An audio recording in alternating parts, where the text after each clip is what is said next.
of 3 students, and I knocked on the door, and one of the students, a young lady, she had to be probably about in the 4th grade, came to the door wearing a winter coat. Now, mind you, outside it had to be about 60 degrees. So the young lady informed me that her mother had not been home all night. She didn't know her mother was.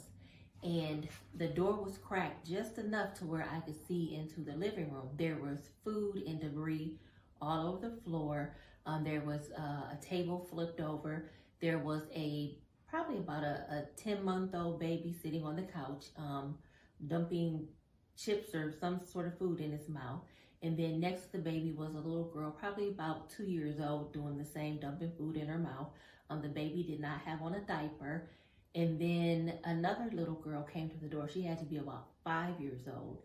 And I asked the children where their mom was at. And, they said she wasn't home. They didn't know where she was. She'd been gone all night. And their brother, who was 10 years old, was watching them. He was outside.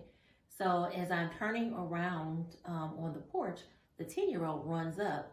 And he's like, hi, and, looked shocked.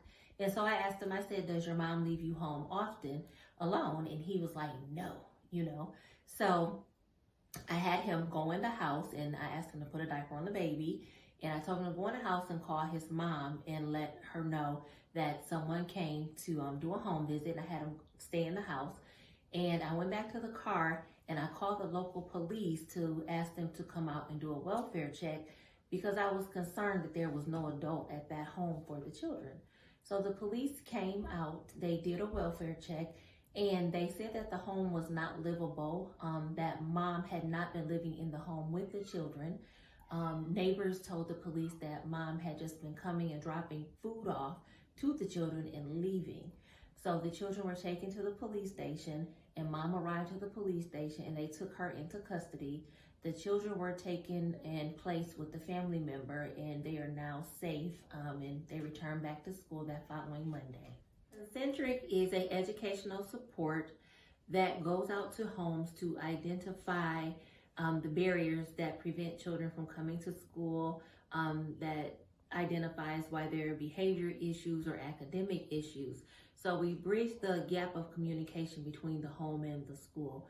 We give the families a safe place to share their daily lives without being judged or having, being persecuted for their lifestyle choices.